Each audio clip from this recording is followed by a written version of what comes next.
Impartial గా వ్యవహరించాల్సిన election commission ఏదైతే ఎన్నికలు మొదలైనప్పటి నుంచి కూటమితో కలిసినప్పటి నుంచి చూస్తా ఉంటే ముఖ్యంగా పల్నాడు ప్రాంతంలో టార్గెట్ చేసి అధికారులు మార్చడం దగ్గర నుంచి చూస్తా ఉంటే ఈ రోజు ఎన్నికలు అయిన తర్వాత ఈ వారం రోజు పరిణామాలు చూసినా కూడా మొత్తం వైఎస్ఆర్ కాంగ్రెస్ పార్టీ ఒకటే ఏదో గొడవలు చేసింది, తెలుగుదేశం పార్టీ వాళ్ళంతా సత్యహరిచంద్రులు, వాళ్ళు ఎటువంటి ఏం పని చేయలేదు అన్న ఇదిగా కూడా ఈరోజు ఎలక్షన్ కమిషన్ గానీ ఈ రోజు మొత్తం తెలుగుదేశం పార్టీ గురించి మాట్లాడే పరిస్థితి ఈరోజు చూస్తా ఉన్నాం. అదిగాక 13వ తారీఖు నుంచి ఈ రోజు దాకా మాచర్లో జరిగిన గొడవలు కావచ్చు, లేకపోతే పిన్నెల రామకృష్ణారెడ్డి గారి మీద వస్తున్న అపోహలు కావచ్చు, అన్నీ కూడా ఈరోజు స్పష్టంగా మేము ఒకటే చెప్పదలుచుకున్నాం.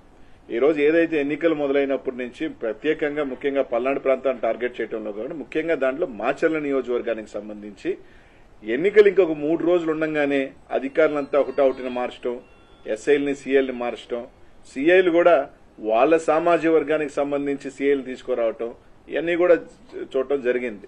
ఈరోజు వాస్తవానికి ఈరోజు ఆ రోజు ఎన్నికల రోజు కూడా అనేక సార్లు మా ఎమ్మెల్యే అభ్యర్థి రామకృష్ణారెడ్డి గారు అనేక సార్లు చెప్పాడు. ముఖ్యంగా ఈరోజు వాళ్ళు చెప్తా ఉన్నారు, వాళ్ళ ఎంపీ అభ్యర్థి కృష్ణదేవరాయలు గానీ వీళ్ళందరూ కూడా ఏం చెప్తా ఉన్నారు, మాకు పోలీసు ఎక్కడా కూడా సహకరించలేదు, పోలీసు ఇది చేయలేదు, పోలీసు బందోబస్తు పెట్టలేదని మాట్లాడుతున్నారు. ఈరోజు స్పష్టంగా మేము తెలుగుదేశం పార్టీ నాయకులు కానీ ఈసీఐని కూడా అడుగుతా ఉన్నాం, మీరు ఇంపార్షియల్ గా వ్యవహరించలేదని దానికి. ఈరోజు ఇదే మాచర్లో ఎమ్మెల్యే గారి గ్రామం అయిన కర్లగుంట కావచ్చు, కేపీగూడెం ఏదైతే కేవలం 4,000 ఓట్లున్న 2 గ్రామాలలో పక్కపక్క గ్రామాలలో 2 డీఎస్పీలు పెట్టారు మీరు. అదే ఒప్పిచెర్ల 5,000 ఓట్లున్న పక్కన తుమ్మరకోట, చింతపల్లి, పాల్వాయి గేట్లో విపరీతంగా రిగ్గింగ్ జరుగుతూ ఉంది, ఆ ప్రాంతంలో భయభ్రాంతులు చేస్తున్నారని చెప్తున్నా కూడా ఎమ్మెల్యే గారు కానీ ఎస్పీకి ఫోన్ చేసినా కానీ కనీసం స్పందించాల. ఈ రోజు ఆ రోజు స్టార్ట్ అయిన రోజు చూసుకున్నా కూడా ముట్టుకూరు గ్రామంలో ఆ రోజు ఆ తెలుగుదేశం పార్టీ వాళ్ళు పోయి ఎస్సీలని బీసీలని కొట్టడం గాని, ఈ రోజు అలాగే తుమ్మరకోట్లో అయితే దాదాపు ఈ రోజు ఈసీని అడుగుతా ఉన్నాం మేము, మీరే అన్నారు 9 దగ్గరల ఈవీఎంలు పగలగొట్టారని. కేవలం ఒక్క రామకృష్ణారెడ్డి గారిది మాత్రమే ఎందుకు రిలీజ్ అయింది? ఈ రోజు ఎలా రిలీజ్ అయింది? మీరు రిలీజ్ చేశారా లేకపోతే ఎవరైనా రిలీజ్ చేశారా? కనీసం ఈ రోజున ఈసీ దాని మీద ఎందుకు చర్య చేపట్ల? 9 పగలగొడితే కొరవ 8 ఎందుకు రిలీజ్ కాలేదు? కొన్ని 8 సంఘటనలు ఎందుకు రిలీజ్ కాలా? ఆ ఫుటేజ్లు ఎందుకు బయటకు రాలా? దీని మీద అన్ని కూడా చూస్తున్నప్పుడు ఒక అనుమానాలు దావదిస్తా ఉన్నాయి. ఈరోజు తుమ్మరకోటకు సంబంధించి తెలుగుదేశం వాళ్ళు పగలగొట్టారు, దాదాపు ఇంకొక దగ్గర పగలగొట్టారు, చింతపల్లిలో రిగ్గింగ్ చేశారు, ఒప్పిచెర్లలో అయితే ఎస్టీల్ని ఓట్లు లేకపోతే బూత్లో కొట్టుకొని బయటకు తీసుకొచ్చారు. ఇదే పాల్వాయి గేటుకు సంబంధించి బీసీలు ఎస్సీలు మహిళలు ఓట్లైన పోతా ఉంటే ఓట్లైనీయకుండా కొట్టి తరిమేస్తుంటే ఎమ్మెల్యే గారు పోయి దాదాపు 1.5 గంట ఎస్పీకి ఫోన్ చేసినా అదే ఎస్పీ గారు మాచర్ల చుట్టూ తిరిగారు కానీ కనీసం పాల్వాయి గేట్ దగ్గరికి రావాలన్న ఆలోచన కూడా చేయలేదు. ఎందుకంటే ఇదంతా ఒక ప్రీ ప్లాన్డ్ గా ఎక్కడెక్కడ ఇబ్బంది పెట్టాలి, ఎక్కడెక్కడ తెలుగుదేశం వాళ్ళు రిగ్గింగ్ చేసుకోవాలి అని ఒక ప్రీ ప్లాన్డ్ గా చేసిన పద్ధతిలోనే నడిచింది. 1.5 గంట సేపు ఎమ్మెల్యే గారు ఆడ నిలబడి ఈరోజు ఎస్సీలు గాని మహిళలు గాని వచ్చి బోరుమని ఈ విధంగా మమ్మల్ని ఓట్లనేది కొట్టి తరిమేస్తారని ఎస్పీ గారిని స్పందించకపోతే ఏ అభ్యర్థి అయినా ఎవరైనా ఏం చేస్తారు? కొన్ని కఠినమైన కార్యాలు దీనికి ఎవరు రెస్పాన్సిబుల్? దీనికి సంబంధించి అధికారులు రెస్పాన్సిబుల్ కదా?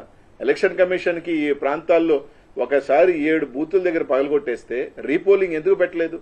మళ్ళీ అక్కడే రీపోలింగ్ ఎందుకు చేయించారు? ఇదే తుమ్మరకోటలో మేము ఎస్పీ గారికి ఫోన్ చేశాం, సార్ అక్కడ భయపడతా ఉన్నారు, ఏజెంట్లు కూర్చునే దానికి కూడా ఇబ్బంది. అంటే పోలీసు ఆడ కూర్చోబెట్టి వైసీపీ ఏజెంట్లు లేకుండా రిగ్గింగ్ చేయించిన మాట వాస్తవం కాదా? ఇది ఎస్పీ గారితో మేము మాట్లాడలేదా? పాల్వాయి గేట్ దగ్గర ఆయన రామకృష్ణారెడ్డి గారు ఏదైతే రామకృష్ణారెడ్డి అబ్బాయి తలబగిలింది, ఆయనకి దెబ్బలు తగిలినాయి. ఈరోజు అనేక రకాల అరాచకాలు తెలుగుదేశం పార్టీకి వత్తాసుగా ఈరోజు అడుగుతా ఉన్నాం. మీరు చెప్తా ఉన్నారు కదా కానిస్టేబుల్ 2 గ్రామాలకు సంబంధించి డీఎస్పీలను పెట్టి కర్లకుంటలోను కేపీగూడెంలో ప్రతి ఓటర్ని ఇది నీ ఓటా అని మీరు చూసిన డీఎస్పీ గారు ఒప్పిచెర్లో గాని, తుమ్మరకోటలో గాని, చింతపల్లిలో గాని, పాల్వాయిగోట్లో గాని ఎందుకు చూడలేదని అడుగుతా ఉన్నా. అక్కడికన్నా ఎక్కువ ఓట్లున్న ప్రాంతం కదా, ఇక్కడ ఎందుకు పెట్టలేదు మీరు డీఎస్పీలని? ఎందుకు సీఐల్ని పెట్టలేదు? ఎందుకు ఎస్ఐని కూడా సంబంధించి ఎందుకు పెట్టలేదు? కనీసం దాని ఫుటేజ్లు రిలీజ్ చేయండి. కనీసం ఈ 4 బూతులకు సంబంధించి చింతపల్లిలో ఉన్న 4 బూతులు, ఒప్పిచెర్లో ఉన్న 3 బూతులు, తుమ్మరకోటలో ఉన్న 3 బూతులను ఈసీ ఎలక్షన్ కమిషన్ అర్థం నిజంగా ఇంపార్షియల్ గా చేసే పని అయితే ఆ బూత్ లో రోజు జరిగిన వారి అంతా కూడా తీసి జరిగిన దాని మీద విచారణ జరిపి అవసరమైతే రీపోలింగ్ పెట్టమండి. ఈ రోజు స్పష్టంగా మా ఎమ్మెల్యే గారు దాని మీద రీపోలింగ్ జరగండి, ఈ విధంగా జరిగితే దాని మీద ఈ రోజు దాకా యాక్షన్ తీసుకోవాలి. 13వ తారీఖున మీరు చెప్పారు పగలగొట్టారని, 13వ తారీఖున ఎస్పీ లేరా? పోలింగ్ ఆఫీసర్ లేదా? ఆ రోజు వెబ్ కాస్టింగ్ నుంచి మీరు వీడియో ఎందుకు తొలగించలేదు? 20వ తేదీ దాకా పట్టిందా మీకు? అంటే ఎవడో రిలీజ్ చేస్తే ఫేక్ది కావచ్చు, వాట్ ఎవర్ రిలీజ్ చేశారు. అది ఎలా రిలీజ్ అయింది? ఒకటే రిలీజ్ అయింది. 9 ఏమైనాయి? 9 ఉండాలి కదా. ఆ 9 ఎందుకు రిలీజ్ చేయలేదు?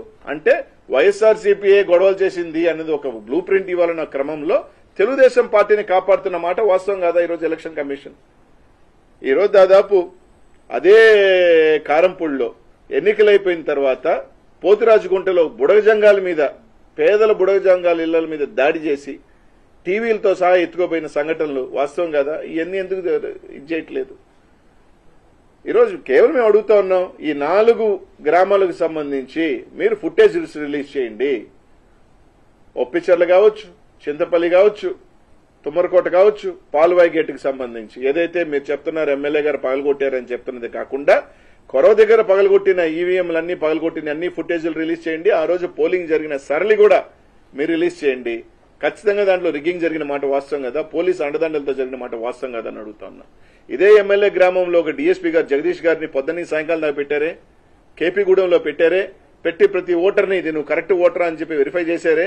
ఈ గ్రామాల్లో ఎందుకు పెట్టలేదు?